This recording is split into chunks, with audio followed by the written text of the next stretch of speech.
Hello there, and welcome back to the Pure Joy Podcast. This is your host, Elaina Love, and I'm so glad you've joined me today. I wanted to talk today about some of the tips and tricks I use to stay healthy, or if you start to feel sick, some of the different things you can do.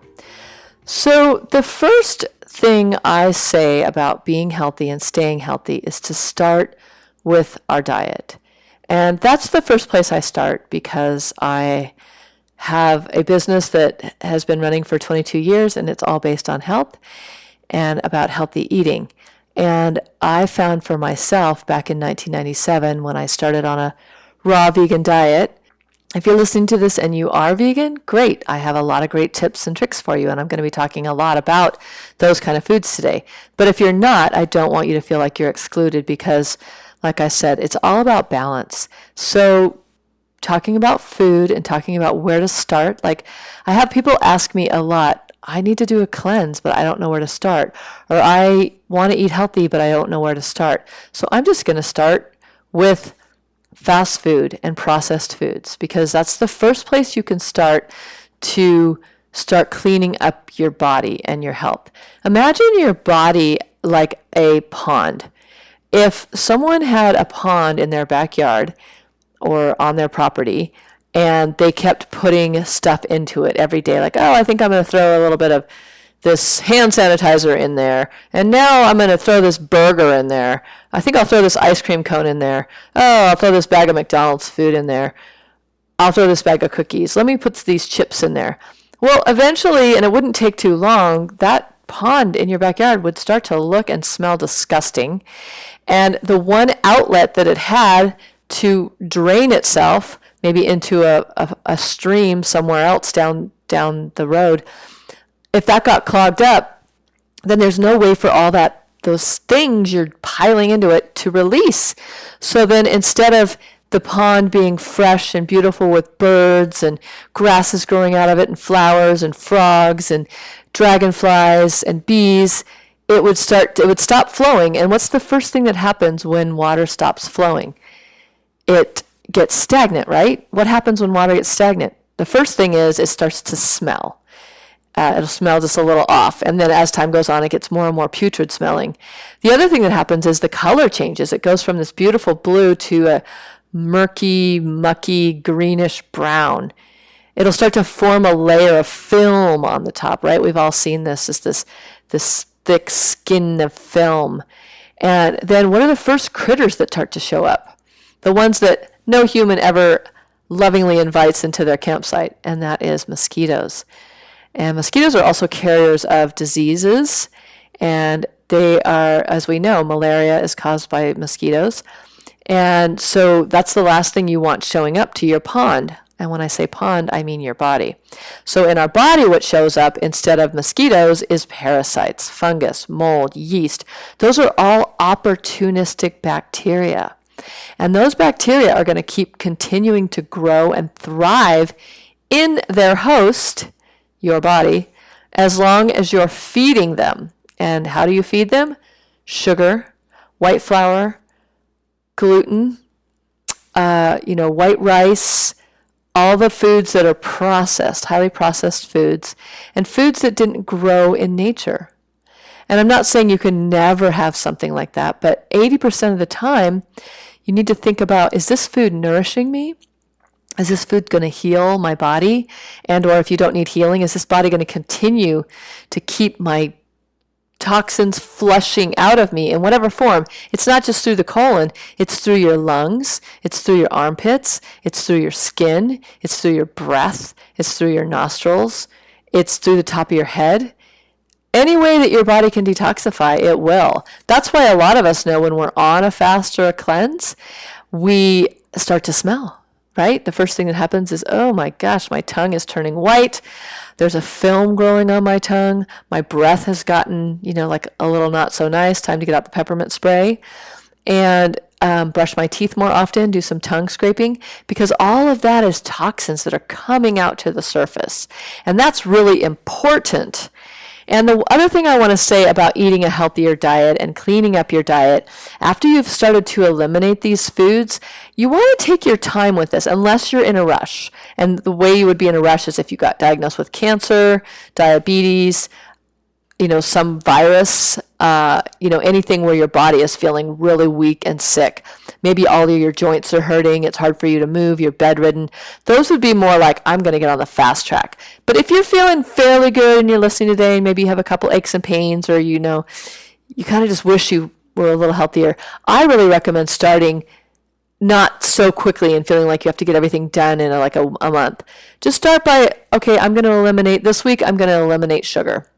And we've done a lot of videos and challenges on getting off sugar, and you can find those on the YouTube channel Pure Joy Planet, and you can also go to my podcast Pure Joy Planet, and it's called the Pure Joy Podcast actually, which you're listening to now, so that's not too hard. You can go back to some of the old episodes. And then you can also just go to purejoyplanet.com, which is our website, click on the blog, and you'll see a lot of things about getting off sugar. We give you videos and all kinds of ways to help you. And then so let's say for 1 week, I'm going to get off sugar. And once you feel like you're pretty on track with that, then you just want to pick the next thing you're going to give up. Maybe gluten. If you're already off gluten, great. Maybe fried food. Okay, no more French fries, no more potato chips, no more chips of any kind. The next thing would be corn. I'm going to give up corn this week. Corn is mostly GMO, and GMO has glyphosates. Glyphosates can shut our immune system down. They can make us weak. They can make us sick. They're not good for pets or humans or children or any kind of living being or our planet in general. So that's the next thing, is switching over to organic food that grows locally and is organic is even an up level from that. So shopping at farmers markets, shopping at stores that sell local produce that doesn't get shipped in from Mexico. Am I saying that food from Mexico is bad? No way. Am I saying that sometimes non-local food is the only thing you can get? Of course. I mean, I live in the Pacific Northwest, and come fall and winter, there's not a whole lot growing here. It's too cold. So I do have to get food from other areas, but I try and get it from my region, which would be like California is just one state down, or Arizona is, 1 or 2 states over. So I'm not getting stuff from, Mexico or farther down south, like where bananas come from, things like that.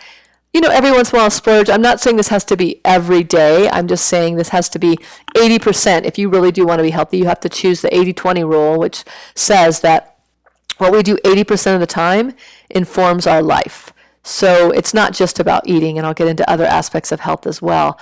But I'm just talking about right now about your immunity and ways that you can improve on your health and your life today, this month, this season. Summer, we have a couple more months of summer, a little bit less than that. But, there's still time to really start taking advantage of this sunshine and of this warm weather to get your body into this cleansing and healing mode. So what can you do after you've stopped eating the bad foods? And you get to decide what that is, but I've named a few. Some people believe that red meat is unhealthy for you. I think it's really about the quality of the meat that you're getting and the amount that you're eating. So it's not about like, oh, I can never eat meat or chicken or fish again. It's like, is it something that you're eating 3 meals a day of? Is it something that you're eating that's CAFO, which means that it's caged and inhumanely treated and fed corn and other really bad foods? We don't want to ever support those kind of industries. We want something that's grass-fed and finished if it's beef. We want to eat it in small amounts, maybe once a week, or maybe it's called like a condom meat, a small amount on your plate where you're not having that as your main thing and then a little bit of vegetables on the side. You want it to be a lot of vegetables with a little bit of meat if you're eating meat, or one 4-ounce serving of fish or something. But you don't need to be eating 3 meals a day of protein. People are really a little bit over-focused on protein. And even with the keto diet, which has become very popular, and we do teach the keto diet, but we teach the plant-based version. But even with the normal keto diet, they're saying moderate protein. I think that's an old school thought that we have to eat tons and tons of protein. I know there is a movement right now for the carnivore diet where all you eat is animal products and mostly meats. And that's a whole nother topic, and I really don't feel most people thrive on that. People with autoimmune can get healthier by doing that, and it's not really about what they are eating, it's about what they're not eating. So by eliminating a lot of these other foods, they tend to start feeling better. But what I'm saying is just eliminate those foods, but still eat a lot of vegetables, a lot of healthy foods. And yes, you can have your protein and you can have your, your poached eggs and different things like that. The next thing I would say is start looking at your pastries and your breads, which are also in the pastry department, your cheeses, and learning from us, from me, or from another source, how to make really healthy plant-based cheeses, how to make breads that are grain-free, like we do an almond bread that has almond flour, psyllium, some baking powder, some apple cider vinegar, and some flax seeds. It's very basic and it's super great for you. So it's not about giving food up, it's about finding alternatives. And these days in the grocery store, you can go to a health food store and find a lot of these alternatives on the shelf. So it's not about depriving yourself or giving things up. It's about just switching. So make that switch. And maybe at first the food's not going to taste as delicious, but believe me, at this point in the game where I am, where I never eat gluten, I never eat sugar, and I don't eat grains, every once in a while I might eat a grain, but it's not part of my diet. I don't miss any of it. I don't ever crave it. I don't feel bad when I eat these really healthy breads. I think, oh my gosh, this is so good for me. So the next part, I would say, after you cleaned up your diet and you're starting to feel better and you're eating more vegetables and you're eating greens and salads and smoothies with superfood powders, things like Vitamin Green, which is a combination of grasses, spirulina, algae, some seaweed. It's a really amazing one. It's by a company called Health Force Nutritionals. Add in things like medicinal mushrooms, things like that. You don't have to give up coffee. You can just add really great things to it. Instead of milk, put in, do a bulletproof coffee. Most people have heard of bulletproof coffee, where you blend in, what I do instead of butter, I blend in coconut oil, and I put my medicinal mushrooms in that, and I'll use a little stevia, and then I'll add things like a little soy lecithin, which is super great for the brain and for cognitive function. And I'll add in, some extras like something called Ho Shu Wu, which is really great for anti-aging. And so, just upgrading whatever you're doing, whenever you're having something, even if it's a coffee, saying, does this have nourishment in it? Is this something that's going to feed me? And I can answer, yes, truly it does. It's got the coconut oil and it's got all those things I just mentioned. And then, a smoothie, so skipping some heavy protein-rich breakfast and just having a smoothie for breakfast. In my case, I've gotten to the point where I really just drink my coffee in the morning, and then I don't have my first meal till usually around 2 p.m. And that'll be a big salad with maybe some sauteed mushrooms and veggies. I'll make my own salad dressing from really high-quality, organic, cold-pressed olive oil, things like lemon juice, things that are fresh, things that haven't been sitting on the shelf for years or months. And then we're adding healthy spices and mineral salts versus white salt.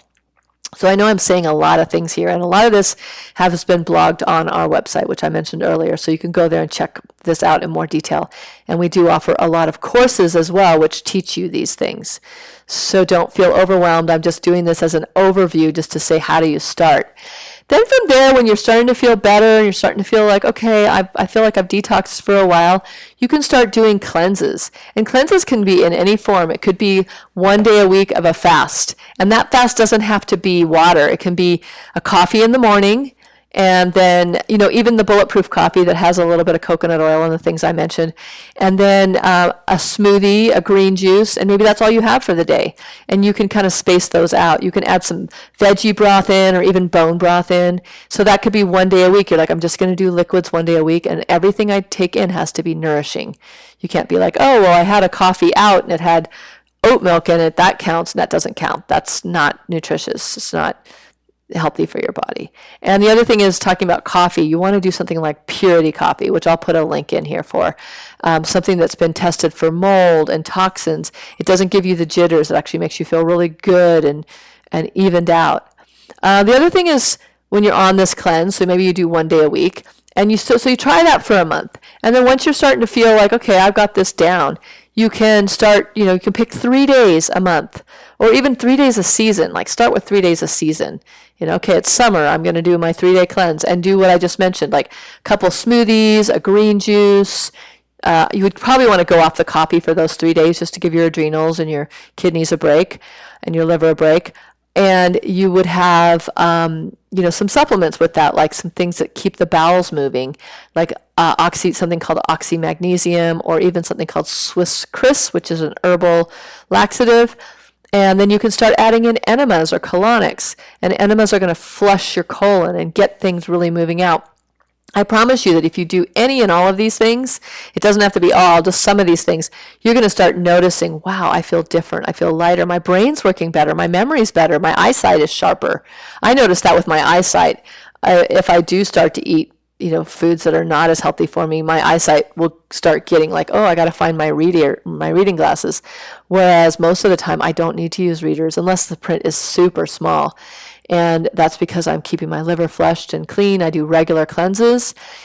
And then so after you've gotten into this mode of maybe cleansing once a month, or like let's say once a season, you can go to once a month. Like, okay, the beginning of every month, starting on Sunday, so I'll do Sunday, Monday, Tuesday, I'm going to do 3 days of juices, water, some blended smoothies. And all these recipes are on purejoyplanet.com. You can just click on our recipes button and you'll find all kinds of stuff. And we even have a free juicing course so you can learn how to juice. So none of this is being held back as a mystery. We have it all available on the website. The next thing you would do, so let's say you're starting to do these regular cleanses, get a colonic. That means you don't have to do the enema. You can go and have someone else do it for you. And it just helps flush 5 gallons of water through your colon, and it helps flush you out. I promise you, anything you're feeling, if you're feeling bad, will get flushed out. So let's say this starts to become your regular routine and you're feeling much better and you've just got it dialed in. You can just next thing is just start eliminating added sweeteners. I told you about the white sugar, but maybe you're still using agave or maple syrup or coconut sugar, or fill in the blank honey for every day in things like, okay, well, maybe I can switch out for stevia and just start sweetening my food with stevia and just a tiny bit of coconut sugar, because that's the lowest on the glycemic index. And you could eventually switch to erythritol if you wanted, which is also known as monk fruit. I don't do that one really very much because it does cause a little bit of gastric distress, but it's different for everybody, so you can try that out. There's just so many things out there now that you don't have to keep eating these foods that are not serving you. Start testing your blood sugar and find out what your blood sugar is in the morning. Usually I wait till I'm up for an hour.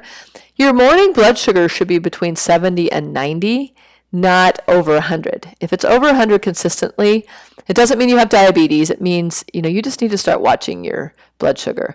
And that means watching what you're eating late at night that's causing your blood sugar to spike, and just paying attention to how many sweet foods you're eating. Substitute fruit for all these other sweeteners. Like, have a grapefruit and eat it with the membrane on it. Peel it, but the membrane inside, like, that'll help slow down the sugar uptake. So the more fibrous your fruits, the better. Like things like blueberries, raspberries, strawberries, blackberries. Those are all going to be way lower glycemic than, say, mangoes or bananas. And so you want fiber-rich fruits that are lower in sweetness. And then let's talk about how to boost your immunity. Let's say, okay, I was around some people that were sick, and now I'm a little bit worried that maybe I might come down with something. One trick that I have that I use on a regular basis, well, there's a few, but the first one is oregano oil. And what I do is I bought the empty veggie caps at my health food store, and I keep those in a glass jar. And if I feel like I wake up and my glands feel a little bit swollen, or I have it could be a headache, could be the sign of a virus. It depends on just like how you're feeling. Do you feel lethargic? You're just like, oh, I feel like maybe I'm coming down with something. First thing you want to do is put like 3 or 4 drops of oregano oil, and make sure it's a pure oregano, like oregano oil, like doTERRA or Young Living, or some organic oregano oil that they don't use like caustic things to extract. You want a naturally extracted oil. And 3 drops in a capsule 3 times a day. Don't get that oil on the outside of the capsule or on your fingers. Don't rub it in your eye. Don't just take the drops thinking you'll tough it out, because it'll damage your throat tissue. So in the capsule, it gets into the acid of your stomach and it's fine, and then your body will do what it does with it. What I'll notice if I take oregano oil Like, let's say I woke up with swollen glands. Usually like an hour later, I'm feeling perfect. If I'm not, then at lunchtime, I'll take another 3 drops in a capsule, and then another 3 drops at dinner time. And I've advised people to do this maybe 2 or 3 days in a row until any symptoms go away. This and this alone can help with viruses, can help with, any kind of cold or flu. And sometimes that's all you need to take. You don't want to take it on a long-term basis. The max amount to take it is 2 weeks. Let's say you have a lot of yeast, mold, and fungus. That could be a really good remedy for that. So you could just do a 2-week, like 1 capsule a day for 2 weeks. You do need to be careful about your good probiotics because it will kind of destroy those as well. But in my mind, it's better to just kind of wipe everything out and feel good than to worry about not taking it, like to opt out. And then, you want a good probiotic. Speaking of that, there's a lot of great ones out there. There's one that I've been taking by Zach Bush, and it's called Ion Gut Health. I really love that one. And you can just look that up, Ion, I-O-N, Gut Health. And another one we take that Caitlin and I both take that's on our website is called FloraCore, F-L-O-R-A-C-O-R. You can get that at purejoyplanet.com. I take 2 capsules a day in the morning, and that's my probiotic. It also includes enzymes, so it gives you a lot of, it just helps your bowels move quicker, and it just makes you feel good in general. So keeping those probiotics up on a daily basis is going to be super important. And I can't tell you exactly which probiotic is right for you, but you can go to a company called Viome with a V, Viome, Viome.com. I will put a discount code in the link below. And that's you're going to send a stool sample in and a blood sample, and it's going to tell you exactly what probiotics are right for you. And you can even order theirs and use theirs. And I have been doing that lately, and I've been noticing a difference. Bloating is gone, less hungry, just feeling more balanced in general. So I've been on those for less than a month, and I'm so far really loving them. And the other thing you can do to boost your immune system is maximum doses of vitamin C, which would be about 20 capsules, which seems like a lot. You want to take it till you start having diarrhea, till you start running to the toilet. That's how you know you've saturated your system. So have vitamin C on hand. You should be taking it every day anyways. But if you're feeling sick at all, just mega dose on it. I take something called liposomal vitamin C, which I make myself. And the liposomal vitamin C, I bought one of those jewelry cleaners. And the jewelry cleaner, the way it works is it works on vibration. So, you put your water in the thing and you put your jewelry in and it vibrates it clean, which is so cool. So if I'm doing my liposomal vitamin C, I put in, I'll put the recipe below so you guys can have it. But I'll basically put in quite a bit of ascorbic acid, which is vitamin C, into my blender. I'll put in some ground rosehips. Rosehips are a flower, so you grind them like they're dry, and you grind them into a powder. So I'll put just like a tablespoon of that in, and then a tablespoon of either soy or sunflower lecithin. And you're going to blend that up gently, and then you're going to put it in your jewelry cleaner for 30 minutes in a glass jar with the water in the jewelry cleaner. And you can watch it vibrate, and the lecithin will emulsify it, and that's what makes it liposomal, so you can't skip that lecithin. And then I keep it in my fridge. It tastes sour as all get out. I mean, I make the face. I really, it's like one of those, okay, let's get this over. It's like a shot. And I take that daily, and I'm taking it now because I'm doing everything I can for my immune system. I still take oregano oil, but I only take it if I'm feeling, like I said, if I'm feeling something. And so those 2 things are really part of my repertoire. Vitamin D3 and K2, which you can get at Amazon or wherever, I'll put a link in, is a really great supplement to take daily. Vitamin D3 is super important for your immunity and your health. There's a few other products that you can start taking. One is called NAC by a company called Premier Research Labs, and you can get it from other companies as well. And that is going to be also an immunity booster, or if you're already sick, start taking that.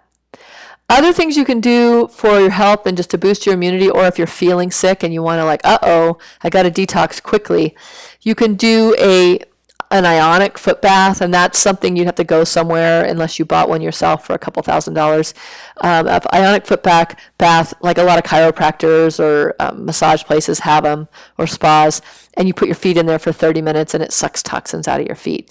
If you don't want to do that, or you don't have that, you can do a Epsom salt foot bath, and that's just putting a cup of Epsom salts into a tub of hot water and just sitting there reading a book and doing your ionic or your Epsom salt foot bath, and that'll detox you really great. You can also take a full body bath if you have access to a bathtub and do the same thing, but put about 4 cups of Epsom salts in. That's going to fill your body with magnesium, and it's also going to suck out toxins out of you. Make sure after a magnesium bath that you rinse your body off, otherwise you'll feel dry and itchy. That's just a little side tip there. Other things you can do for your immunity is getting enough sleep.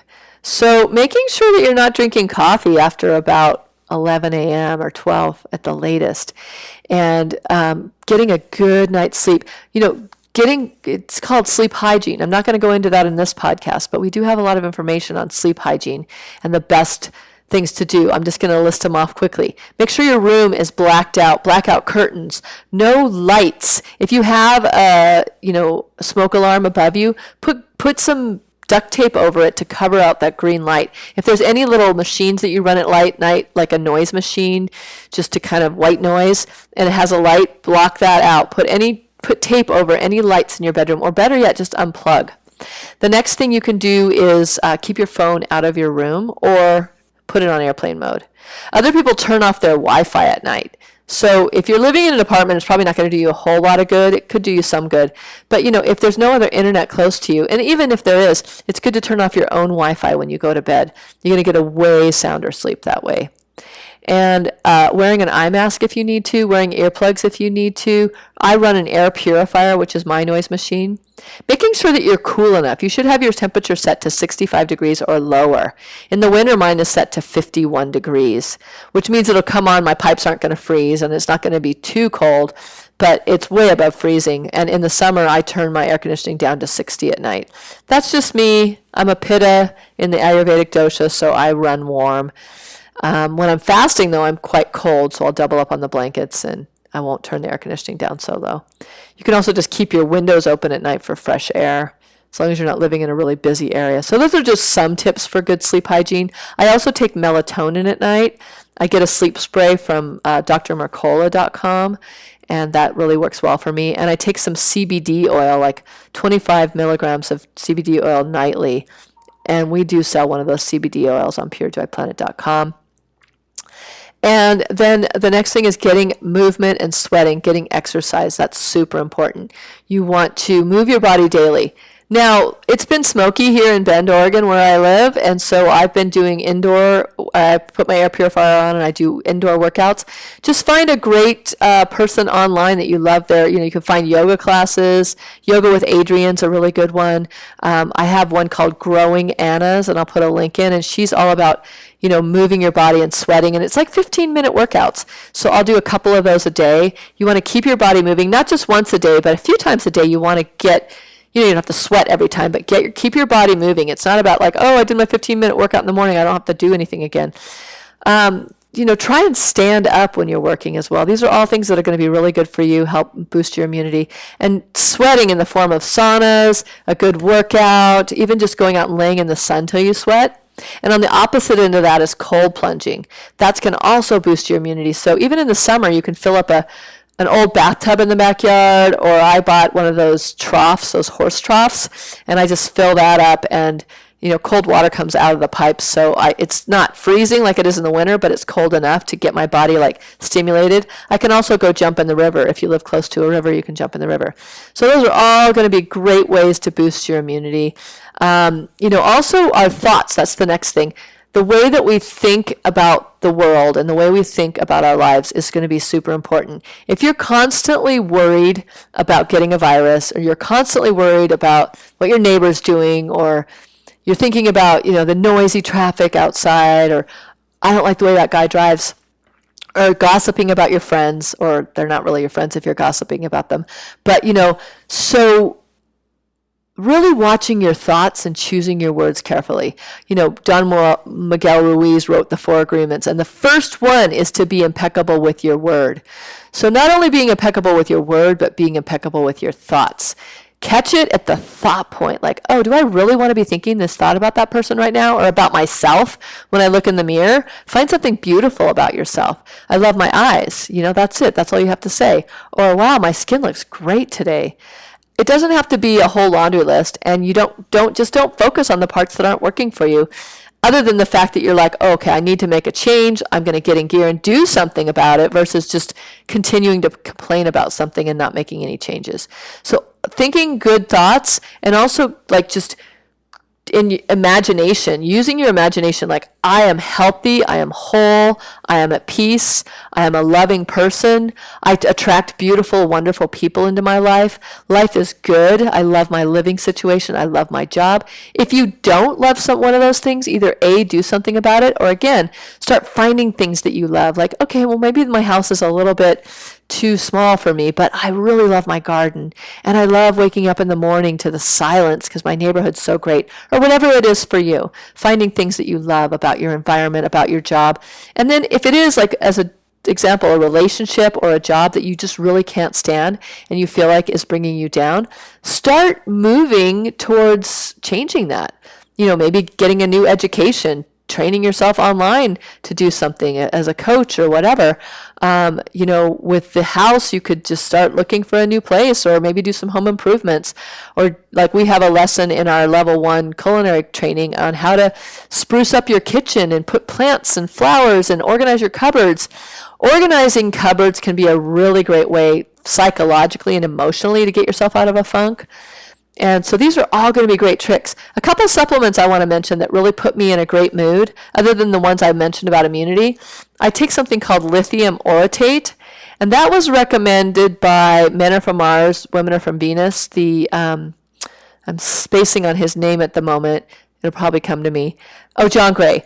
He didn't write it in that book, but he wrote it about relationships, that the lithium orotate puts you in a great mood, and it's like you're doing your partner a favor, because... And it's not the lithium that they prescribe for like mentally ill patients. This is just a mood lifter. Totally legal. You can buy it on Amazon. And I take 3 of those a day. I think the dose is 2, but I'm always doing a little more. That's just my personality. And also 5-HTP. 5-HTP is also a mood booster. I'll take a couple of those a day. And there's a lot of other supplements I like to take. One is called Keto Before 6. That also puts me in ketosis, puts me in a great mood. Ketosis in general, if you're not familiar with it, we have courses on our website, plant-based keto. And if you're not plant-based, you can still take our course and add your protein in as desired. But you'll learn all about how to lower your carbohydrates and up your fats and get nourished and nutrient-rich food. And when you're in ketosis, you're already in a good mood. You already have energy. You don't get sick as easily, all those things, unless you're eating a lot of meat, because that's very acidifying, whereas plant-based foods are more alkalizing. And that's a whole other topic that I can get into in another podcast. And, just to end it off, meditation, prayer, contemplation, whatever one of those you want to do, but on a daily basis, sit quietly and check in with yourself. Hello, me. How am I doing today? How are you? And just feel into what it feels like to ask yourself, how are you? We ask our friends how they are, and then we get annoyed if they don't ask us how we are. Maybe we do, maybe we don't. But do we ever just do that for ourselves? Byron Katie says, if you think someone else should be doing something, then you need to do it. So, I'm mad at my friend because she never asked me how I am. Well, when was the last time you asked yourself how you were? You really checked in with you. You could call it your inner child. You could call it your soul. You could call it your spirit. But check in. I go, what's up? I love you. Thanks for being here. Thanks for sticking it out in this crazy world that we live in. Oh, it's 444 at the moment. Angels are everywhere. That's what that means to me. Noticing when the numbers on the clock line up, that's something that can give you joy. That's a good one for me. My son and I used to say, best life ever, whenever we would see the numbers line up. So it brings back those memories for me. And so, watching our thoughts, watching our words, doing our meditations, checking in, listening to guided meditations. I have a few on this podcast that you can go back and find. And, taking time out for self-care. And the first self-care isn't a spa treatment or a pedicure or a bath. It's meditation is the first way to start your day with self-care. And then along with my meditation, what I do every day is after I've meditated, I tone, which is doing the vowel sounds out loud 3 times. And if you live with someone, you can do them quietly, but you would just, start with the first vowel, ah. Instead of A, I do ah. So you just go, ah, 3 times. And the louder you do it, the more it's going to resonate in your skull and the more it's going to heal your body. Remember that sound heals. The right vibration heals. So ah, and then E, and I do E as like a high-pitched and that'll resonate in my skull. And then O, I do as an ohm, so I'll go Om.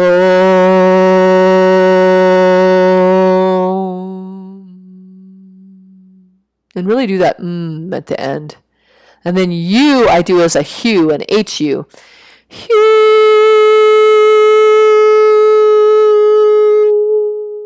3 times. And make that circle with your lips like a ooh. And then at the end, I do an like a buzzing bee, like a till you're out of breath 3 times or more. And you're going to notice with that bee buzzing that you're going to like start to feel buzzy. And you can even do this before you meditate because it'll get you in the space. Again, if you live with someone, maybe go into the closet and close the door, or find your, I sit out on my front porch. And then after that, I journal, and it's not really a journal as much as it is what's called automatic writing. There is a book out right now called AWE by Michael Sandler that you can get online. And he's all about teaching you how to it's stream of consciousness, basically. So for 2 pages or 10 minutes, you can time it. You just blah, blah, blah, blah, blah, blah, blah, blah, blah. It could be negative stuff. It could be like, just get this out of my brain. And then by the end, you're usually going to notice your guides, your angels, God, Source, Jesus, whoever you're calling in is going to start writing through your hand and saying these amazing, beautiful things to you. Sometimes I'll just start drawing spirals and hearts and words like in big bubble letters. And it's like, I love looking back through it because I'm like, oh, that was a love letter to myself. So if that is not enough, the last thing I'm going to say, because I'm looking across at it right now, is iodine. There's a really great book called Iodine, Why We Need It, Why You Can't Live Without It. And it's all about thyroid problems, hormone balancing, immune boosting. And so I read that book and I'm like, I need to be getting more iodine, especially since I'm not eating iodized salt. And iodized salt, just remember, is only iodine. It's not iodide. Iodide with a D. So I take Lugel's 2% formula and I do 20 drops a day. That's what he recommends. You can do 10 to 20. You can get muscle tested for it. He has a test in the back of his book on getting tested, and you can send a test in to find out how much iodine you have. Most of us are iodine deficient, just so you know, unless you're eating gobs of seaweed. So that's another great one to have in your little travel kit, along with your oregano oil, your probiotics, is some iodine and your vitamin C. Those 4 things would be a great, you know someone that got sick and they're really sick. Those 4 things can be really helpful. And don't forget the vitamin D, so that's 5. That's it for now. Thanks for joining. And remember to subscribe to the podcast if you haven't already. 5-star rating would be amazing if you like what you heard. Share it with a friend and write a rating if you can figure out how to do that. There's a couple, you can go back to the show. Instead of listening to this episode, go back to the show, click on show, and there's a place if you scroll down to do your rating and review. And also follow us on YouTube. Go to purejoyplanet.com, and that's where usually you can see the video. And sometimes it's actually a video of me talking. I didn't do it for this podcast, but I will post this on YouTube as well. So again, thanks for joining. I love you, and I'll see you next time.